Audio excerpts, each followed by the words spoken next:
Entrevista. Médico fala sobre procedimentos adotados diante de pacientes picados por escorpiões. O Centro de Informação e Assistência Toxicológica de Minas Gerais, CIATOX, é uma unidade pública de referência no estado destinada a prestar informações e assistência médica em casos de intoxicações, acidentes com animais peçonhentos e situações em que há contato com substâncias tóxicas em geral. Localizado nas dependências do Hospital João 23, em Belo Horizonte, o centro atende pelo menos 1.600 pessoas por ano picadas por escorpiões.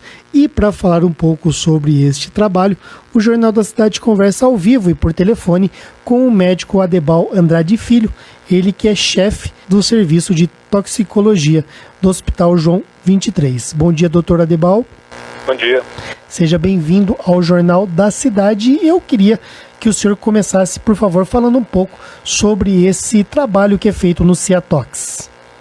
O CIATOX já existe há mais de 40 anos aqui no Hospital João 23 e nós somos o único centro de atendimento de acidentes com animais peçonhentos e intoxicações no estado de Minas Gerais.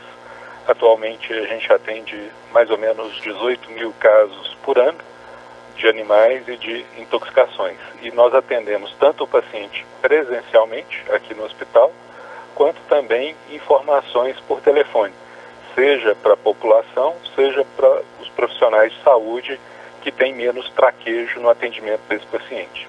Entendi. Agora, doutor, no que se refere à questão relacionada ao picadas de escorpiões, nós percebemos que em Minas Gerais, pelo menos nesse ano, né, de 2019, houve uma certa explosão de picadas de escorpiões. O senhor acredita que realmente houve um avanço no número de picadas? E se sim for a resposta, por que isso acontece?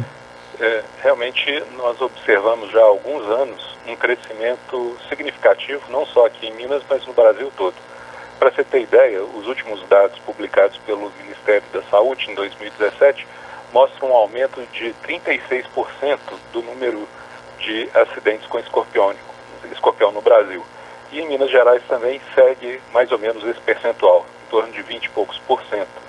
Esse número ele aumenta pela, basicamente, o aumento da população em locais onde esses escorpiões vivem, geralmente em galerias de esgoto e tal, e quanto mais a população cresce em condições inadequadas de saneamento, o número de escorpião aumenta e, consequentemente, o número de acidentes.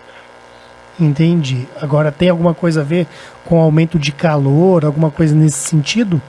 É interessante que no verão a gente observa um aumento desses acidentes, menos pelo calor e mais pelas chuvas. As chuvas, como esses bichos vivem em esgotos, quando chove eles desalojam esses escorpiões e os escorpiões então buscam refúgio nas casas. E é aí que os acidentes acontecem. A maior parte dos acidentes de escorpião, diferente das serpentes, né, que acontecem no meio rural, acontece dentro de casa, na maioria dos acidentes. Entendi. Agora, existe algum tipo de veneno? A gente sabe que rato, barata, tudo isso o mercado oferece vários produtos para evitar que esses animais e insetos aí peçonhentos se multipliquem. E no caso do escorpião, doutor, o que pode ser feito? É interessante que o escorpião, ele está aqui no planeta muito antes da gente. Há 460 milhões de anos a gente tem escorpião. E os escorpiões são extremamente resistentes a pesticidas. Então hoje nós não temos nenhum pesticida comercial que seja eficaz no combate ao escorpião. O que a gente tem que fazer é fazer limpeza da casa e dos arredores da casa, diminuir o alimento do escorpião, e o principal alimento do escorpião é a barata. Então a dedetização, a limpeza, evitar restos de alimentos perto de casa e tal, isso diminui o alimento do escorpião e, consequentemente, a população. Mas esse bicho, especialmente o Ticio cerulatus, que é o escorpião amarelo, que predomina em Minas Gerais, ele reproduz por partenogênese. O que isso significa?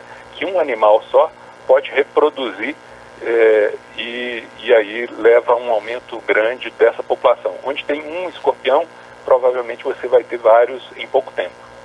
Entendi. E fazendo a limpeza, muito provavelmente a pessoa não vai encontrar escorpião. Exatamente. E uma coisa interessante é aqueles rodos que a gente coloca na porta para impedir aquela fresta que fica embaixo da porta, aquilo também evita que ele saia do meio externo para dentro de casa. E como ele anda pela tubulação de esgoto, colocar ralinhos finos na pia, aqueles ralos de piso, isso também são medidas importantes e que ajudam a reduzir o número de acidentes. Fechar os ralos, né, doutor? Exatamente. E além de escorpião, outros bichos vêm pelo ralo. Né? Exatamente. Doutor, agora o senhor citou que o escorpião amarelo é o mais comum em Minas Gerais, tanto na zona metropolitana como no interior? Exatamente. A gente tem 3 espécies, mas esse escorpião amarelo é o que predomina. E, coincidentemente, ele é o que tem a toxina mais potente de todos os escorpiões do Brasil. E como é que é o procedimento adotado em casos de picadas com esses escorpiões? Bom, o quadro clínico ele varia muito, sabe? Pode ser desde um caso leve até um caso extremamente grave. E o que vai depender é se a gente está diante de um caso leve ou um caso grave. O que predomina na maioria dos acidentes é uma dor que pode ser uma dor forte, mas que normalmente cede com analgésico comum.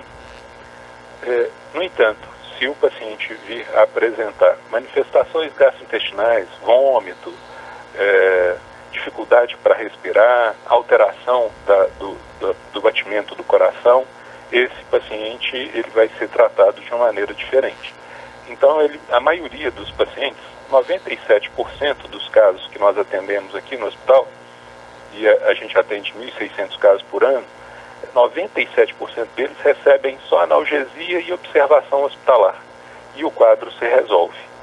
E em 3% o paciente precisa de um tratamento específico, que é a base do soro antiescorpiônico. Ou seja, doutor, de cada 100 pessoas picadas, 97 não recebem a dose do soro. É interessante porque esse soro, assim como o soro antiofídico e todos os soros para animais peçonhentos, é um soro que é produzido a partir do sangue do cavalo. São anticorpos do cavalo. E sendo de origem equina, a administração dele traz risco para o paciente também. Como é uma proteína estranha, o organismo pode fazer aquilo que a população conhece como choque anafilático, uma alergia grave. Então, cerca de 40% dos pacientes que recebem soro, eles podem ter manifestações alérgicas. Por isso, a gente deve pesar muito bem os pacientes que devem receber e os que não devem receber soro. Só devem receber soro aqueles que já têm manifestações de gravidade. Por isso, a importância de todo paciente ser encaminhado para o hospital e permanecer em observação hospitalar. Só com a observação que a gente vai saber, de fato, quem precisa e quem não precisa soro. No caso, hipoteticamente falando, uma criança de 10 anos que chegasse num hospital com uma picada de escorpião.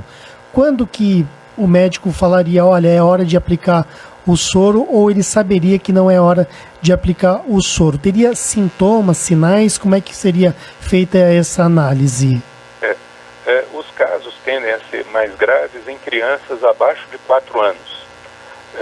Mas a gente usa até para uma segurança 7 anos, é o corte que a gente usa. Então, pacientes abaixo de 7 anos são pacientes com um risco maior. E é interessante que os idosos, especialmente aqueles idosos, mais de 65 anos, que já têm alguma doença cardíaca, esses pacientes também precisam de um cuidado especial. O que é feito é quando esse paciente, seja a criança, seja o adulto, o idoso, eles são observados e avaliadas as manifestações clínicas. Tem alguma alteração de vômito, tem alteração cardíaca, tem alteração respiratória?